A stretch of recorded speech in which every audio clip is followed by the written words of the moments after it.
Hey there folks, David Paulides, Canammissing Project, copyrighted edition for our video channel. And you're looking at the South Fork of the Flathead on a very bitterly cold morning. 18 degrees outside and Dave is freezing. Yes, I am very cold. So, I'm going to try to get through this in one piece before I break off in brutal little chunks. But anyhow, I'm going to start off today, and this is a Friday special, of course, where I'm on the road with you. We're just outside of a little town called Durham, and we're right below the dam at Hungry Horse Reservoir. So, just for logistical sakes. A lot of you sent me an article about a young man who disappeared in Durham, New Hampshire. And I wanted to go through this story with you at the beginning. And it involves a 22-year-old guy from Whitman, Mass, who's a student in New Hampshire. And he goes to a fraternity party. And at the fraternity party on December 4th, gets into an argument with somebody. Ends up getting in a fight. And he gets thrown out of the fraternity very early in the morning. Nobody's quite sure where he goes. But early the following morning, he's reported as missing. So what I'm going to do is I'm going to show you the layout here. This is Vincenzo Lirosi from Whitman, Mass. He disappeared. Now, when Vincenzo disappears, I'm going to explain the path here.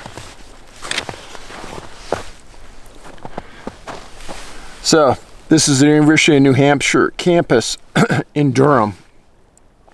Well, he's at a fraternity, and he makes his way from the campus, and his home is over in this area. And people said that this was a common route that he took to get home. And it was through the woods and through a marshy area. Well, somehow or another, he disappeared in this trek.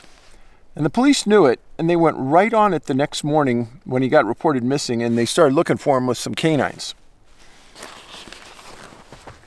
And I don't know if the villagers missed it or what, but dozens of you sent me it and said, "Oh, Dave, it looks like a 411 case." Well, I want people to pay attention to this. The next day, when they start the search, at 1:20 in the afternoon, canines found Vincenzo's body in the marsh, deceased. So the state of New Hampshire sent it for autopsy, and it said that he drowned. They said, "Oh, it must be a 411 case." Well, first of all, 411 cases are not, the bodies are not found by canines. In this case, his body was. And I think that the logical progression of 99% of the cases is just like this. Police did the right thing. They go out, they understand where he was last seen. They think about it, they say, well, where would he go from there? Well, he'd go home. So they take the closest path from the fraternity to his home. They search it with dogs. The dog goes off trail into a marshy area and finds the body. Still a lot of unanswered questions. What was he doing in the marsh? Was he intoxicated? They didn't release his blood alcohol level. If he was intoxicated, did he go off path for a reason? Maybe to use the restroom or something. And then I'd also be interested to know how deep the water was where he was at, but they're not saying. But right from the get-go, there's enough factual information about this case to say that it doesn't fit a 411 case, but that's part of the education to understand what is and what is not. Now, have there been other cases in Vermont and New Hampshire that I've written about? Oh, yeah. But in this case, I discounted at this point. So, I'm very saddened for his parents. It's glad to see that these small departments in these rural cities really jumped on this and did the right thing and allocated the right resources. So, next thing I'm going to talk about is there's a company in China called Evergrande, and they're an investment firm that invests in properties. Many years ago, 60 Minutes did a story about these giant cities in China that are being built and nobody lives there. They're completely deserted. And what was happening is that these investment companies were building these condominiums and things and getting the Chinese middle class to invest their money in those buildings as a sort of retirement plan. Evergrande just filed for default, which is huge in China. And the U.S. press isn't even talking about it. Now, the president of China, very smart man, needs a distraction and an uplift to his position, because this isn't good for the Chinese people, because there's millions and millions of them that have invested with this company and now they're out. So what's that distraction going to be? Is the distraction going to be something about the Olympics? Something about Taiwan? Something between us and and China? I don't know. But what our U.S. press doesn't tell you, you should be concerned about, which is why I'm telling you. Now,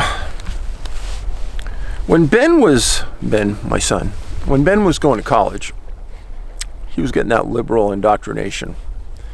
And one of the people on Miami's hockey team, a brilliant kid, was a goalie. And he was very conservative, super smart, and very nice guy. Super nice guy. I miss being around him and his parents. And Ben and him would always have these philosophical conversations about liberalism and conservatism. And this person knew how to find middle ground in conversations, and so did Ben, and they would have these great talks. And we'd come back and Ben had talked to me about them. And later in life, Ben met or was introduced to Jordan Peterson, a Canadian who's a brilliant man, a psychologist. Follow him, Jordan Peterson. Saw an interview with Jordan and Joe Rogan the other day. And Rogan is interviewing Peterson about how the transformation of the U.S. has gotten to this point where it is now. And Peterson explained that if I want to go from here, meaning Montana, and I want to get to Alaska, and I have resistance along the way, but I keep pushing, and then I get pushed back, and I push again, and I get pushed back, and I push again, and I get pushed back. Every time you push a little harder, you gain a little bit of ground. And if somebody doesn't want you to gain that ground, but wants to find the middle of the road, they're always going to give a little. And when you give a little, and they aren't giving, but they're pushing 10%, and you're in the hopes that you're going to find that middle ground, that other group is always going to get ahead. And Peterson explained that this is sort of what's happening here in the U.S. Not that one side's giving a lot, but one side is just pushing like heck. If you studied history and you understand the face of the Democrats and the face of the Republicans, our government has always worked better and more efficiently when there's a balance in government. Whenever there's one party in charge, I don't care who the party is, one party in charge is not going to be good for anybody. But if there's a balance and there's give and take and there's understanding and there's people willing to work together and listen to each other and get to a win-win scenario, things get done. It's not happening now, but a lot of people would say that the traditional Democratic Party isn't there anymore. And you get people like Ocasio-Cortez, who really won't negotiate and is demanding $4 trillion. and is saying a lot of things that are very interesting. I don't know. I hope we get back to that point where people are willing to go for a win-win. Somebody wrote in a while ago, Dave, you're a super nice guy, but I fear that you and I aren't the same politically. Why is that bad? Why is that bad? Maybe I see something in the world that you have no idea even exists. Maybe, like somebody asked me, what do you see when I hold this up? And somebody says, I see a square piece of white paper. Somebody else says, well, I see a square piece of white paper and some yellow paper. Somebody says, I see a bunch of printing. How you view the world doesn't make your view right and my view wrong. It's about perception, understanding, education. You're willing to go deep.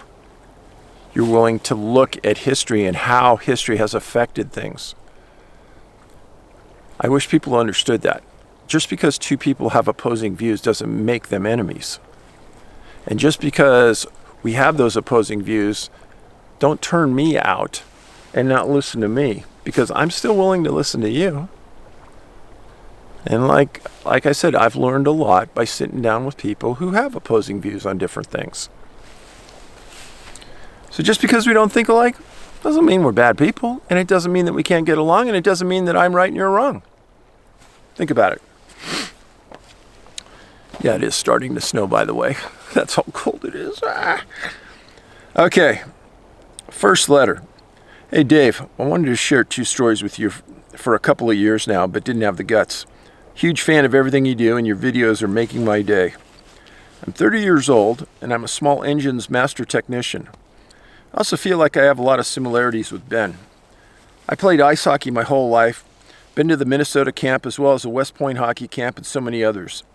Was offered some scholarships, but my grades were bad. My parents knew I just would have partied and just play hockey, and that's not good, right?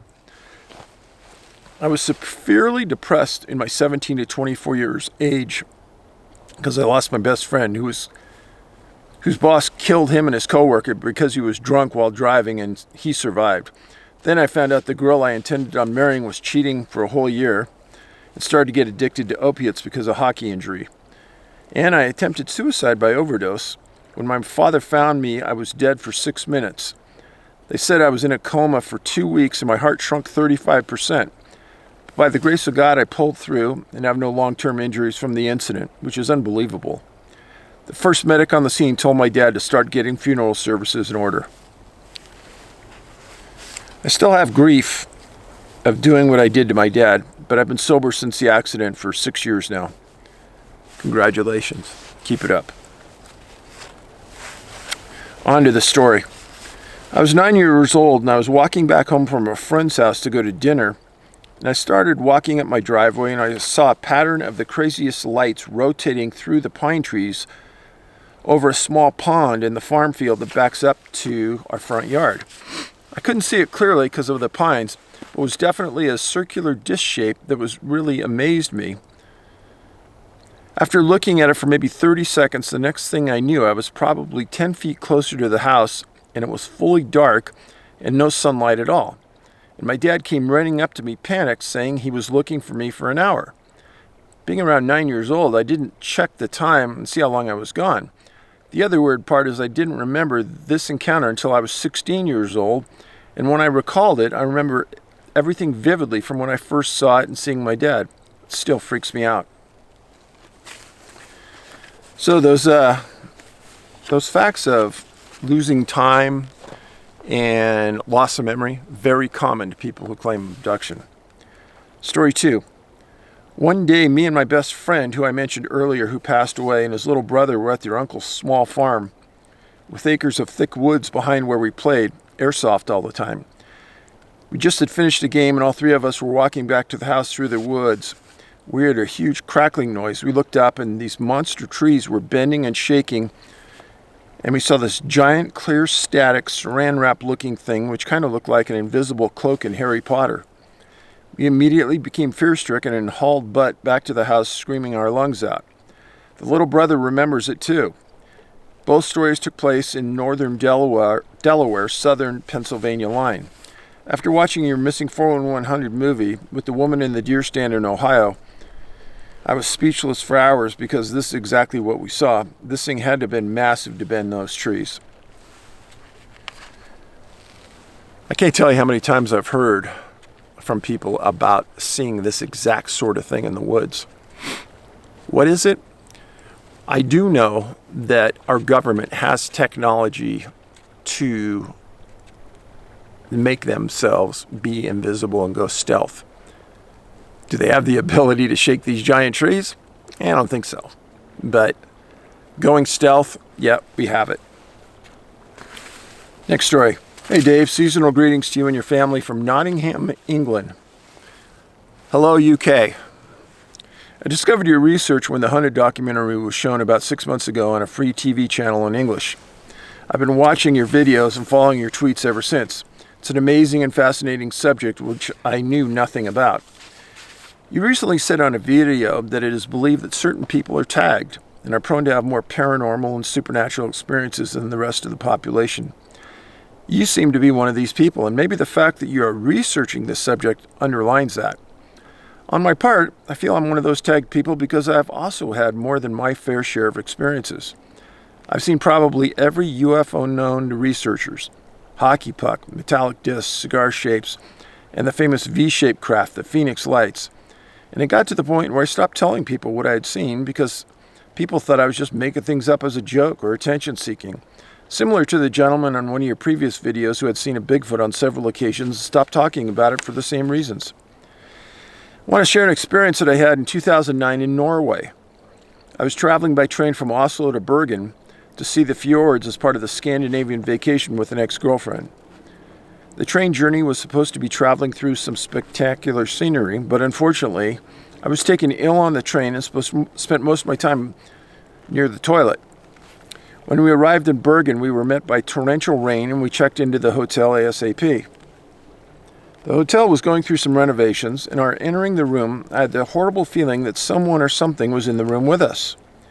You know that feeling you get of constantly being watched and the hair stand up on the back of your neck when you turn around and expect someone to be there? Yeah, like just now. Let me switch. I just had a weird feeling. That's weird. Anyhow, just a creepy feeling. Anyway, we stayed in the hotel to have dinner. We had arrived that afternoon and decided to have an early night because we had planned to take a cruise to the fjords the next day. During the night, I got little or no sleep. I was constantly opening my eyes to scan the room because I had the sense that we were not alone. However, I must have dozed off and I was awakened by the horrendous feeling that something was leaning over me and screaming at me in a high-pitched, horrible, unintelligible way. I will describe the thing that was face-to-face with me. It was a witch-like creature with deep black. Its skin was wrinkly and old, and it had two little slits for nostrils and a thin mouth with small, stumpy green and black and decayed teeth. It also seemed to have long, black, wet, greasy hair, although I could have mistaken it for a black hood-type ornament. I bolted up in bed and frantically looked around the room for this thing, only to see a misty, black-shaped figure floating away from the bottom of the bed and disappearing into the darkness of the room.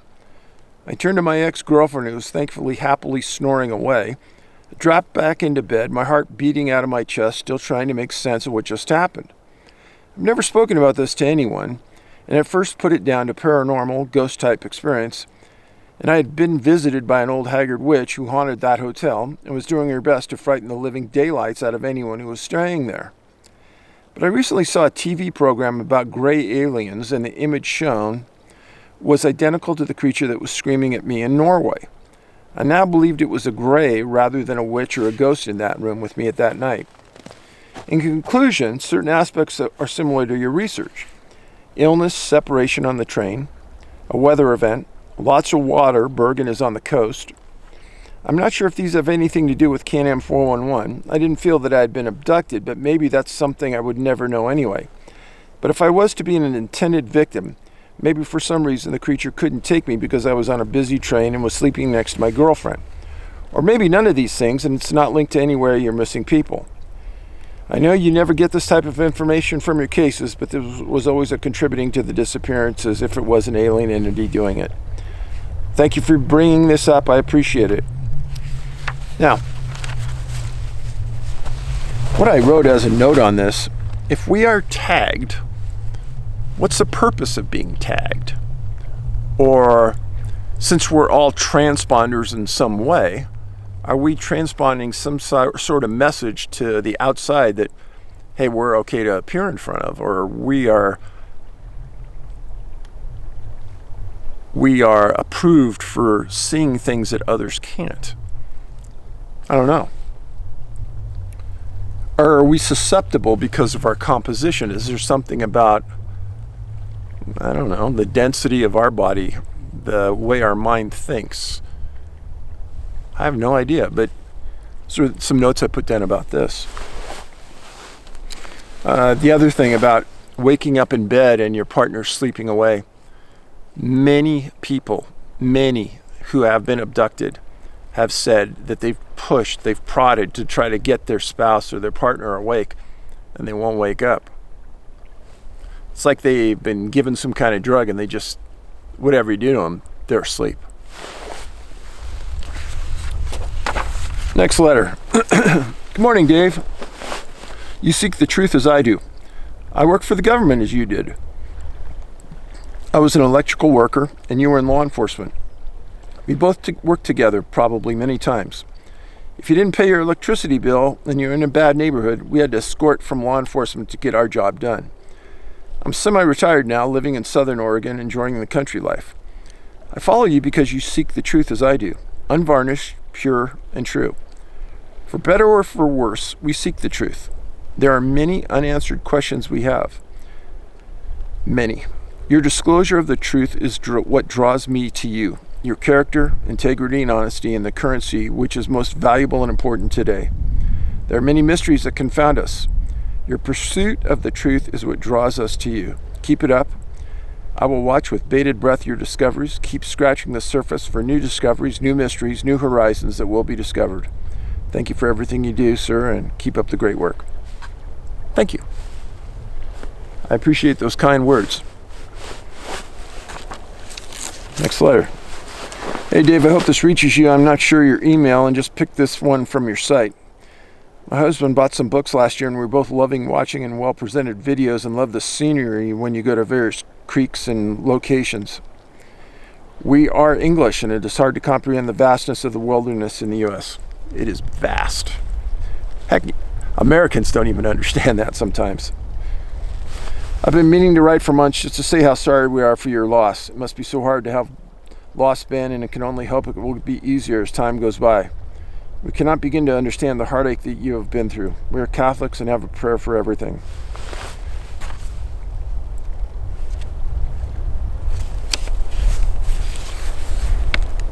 One prayer that we say every day for all of our deceased relatives is the eternal rest.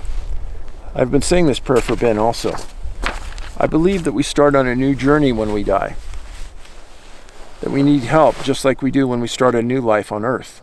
This prayer, I'm sure, is helpful to the person concerned. I say one of my parents, ancestors, friends, one prayer for my husband's parents, ancestors, and friends, and separate prayers for a few individual friends, and now added Ben to the list. Thank you. I can't miss out now. People would also say at least one a day for him. The prayer. Eternal rest give unto Ben, O Lord, and let perpetual light shine upon him. May he rest in peace. Amen. It is such a short prayer, less than 20 seconds. I'm sure our deceased loved ones are aware that we are helping them. I may be Roman Catholic crank. If you don't say the prayer above, David, I will understand. I'll always say it for Ben now. He is part of my daily prayer life. You have described him so well. It seems that we all know him. He was such a good person. We agree about all the points you make about COVID. It is as bad here in the UK. Our government is not just allowing unchecked illegal immigration, but encouraging it. Putting the illegals into hotels, giving them mobiles, feeding them. Meanwhile, we have British homeless people and ex-veterans living on the street. something is not right. Still, I'm an optimist, and I think the majority of the people will wake up and stop being brainwashed by the media, and things will change. One thing I'm still stunned by is the way things are progressing here in the United States is exactly the same way it's happening in Canada, Australia, the UK. It's almost like they're reading from a plan and they're following the plan. Folks, we've got to disrupt the plan somehow. Dave, next letter. Dave, my name is Alden. I'm 30 years old, and I live in Las Vegas with my wife. The video you shared about your son Ben resonated with me. It really struck a chord when you said he was born on August 26, 1991. I was born a few days later on the 31st, practically making us the exact same age. As you spoke about his experiences, accomplishments, and struggles, I could tell you were proud of him. Yeah. Since I've been reading your books, watching your movies, listening to your interviews, and following yours and Ben's YouTube channel, I've seen you as a father figure. I apologize for my forwardness and for the pain that may have caused and given you your loss. Allow me to explain. I lost my father when I was 12. He had a heart attack while out on a hike. I believe this is why I tend to gravitate toward and seek out positive male role models. The relationship you had with your son is a relationship that I've always wanted to imagine having with my dad. I'd give anything to hear him talk about me, same way you talk about Ben.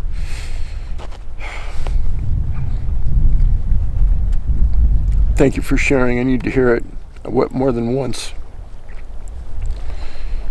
Dave, my wife and I are 30 years old and up against one of the toughest decisions in our lives. We're trying to decide if we should have children. We are financially stable. We have a good home to bring them into. We have traveled and enjoyed a time as being a couple. I guess what I'm really struggling with is the crazy world we live in, with all the scary things going on. What kind of struggles are they going to face? What if I pass early in their lives like my dad? What if I lose them? What if they go missing? If you have a moment, could you share your thoughts? Did Ben ever ask you about this? What would you tell him? Further, you spoke about Ben being a vegetarian. He was definitely onto something. My wife and I have been eating plant-based for 5 years and feel great. Our blood work is good. My wife was pre-diabetic and I was obese for my height and weight. The diet changed our lives. She's healthier and she's been, and I've dropped down to a normal weight. It was funny to hear you talk about how good the meals were with Ben cooked. It's true. If you get creative and the meals aren't just boring salads. I had so many Ayurvedic meals with Ben. They were all great.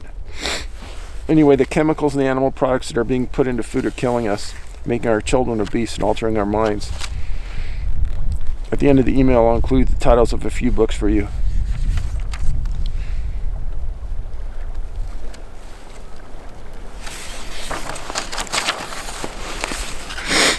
I'm intrigued by your work you do.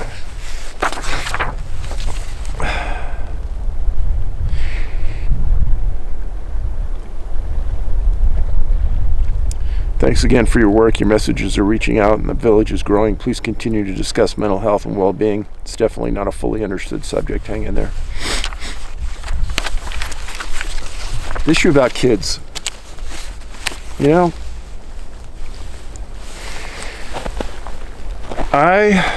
When I was young, and I was a policeman, there were years there where I just knew I couldn't have been a dad. Didn't have the patience, didn't have the interest. As I got a bit older, I realized something came to me. It was like an epiphany. I needed to be a dad. I was still passionate about work. I was way more passionate about being a good dad. And it didn't take a lot of encouragement. And then once Ben arrived, it's like it turned 180 degrees. The answers were easy. But I'd tell anyone who's contemplating it that unless you're ready for no sleep, huge outlay of money, and a complete change in your lifestyle, if you're not ready to envelop that with both arms, don't have kids. And I say that because the commitment, there's too many kids that have been born into families and they don't get the attention they need. There's too many dads who aren't willing to, and moms who aren't willing to commit the time necessary to be a good parent. We don't need more kids like that. We need families that sit down to dinner every night as a group, that need to know where their kids are at night, that need to know what their kids are thinking and doing, and the friends that their kids are hanging out with. We need to have those conversations with our children, and if you don't have that relationship now, you need to build towards that, because that's the core, part of the core value of being a good parent. I miss those conversations a lot. And I can remember countless times sitting around the table talking about how the day was and what happened. And those were all great conversations. Same things my mom and dad did when I was young. But we always sat around together at dinner. Always. We always talked. So, my short answer is, if the answer doesn't come easy to you, then I wouldn't do it. Again, huge time commitment. I can think of the first year and a half Ben was born. Both of us didn't sleep hardly at all. It was brutal. But the commitment was all worth it. If you think about the amount of money you spend over a lifetime on your child, get him through school, etc., it's a lot. Would I change anything? No. I was lucky to have him in my life. So folks, he has a dog over there somewhere. Hope it's not a wolf. But anyhow, I'm going to give you a little scan around to let you see what the area looks like. It's gorgeous.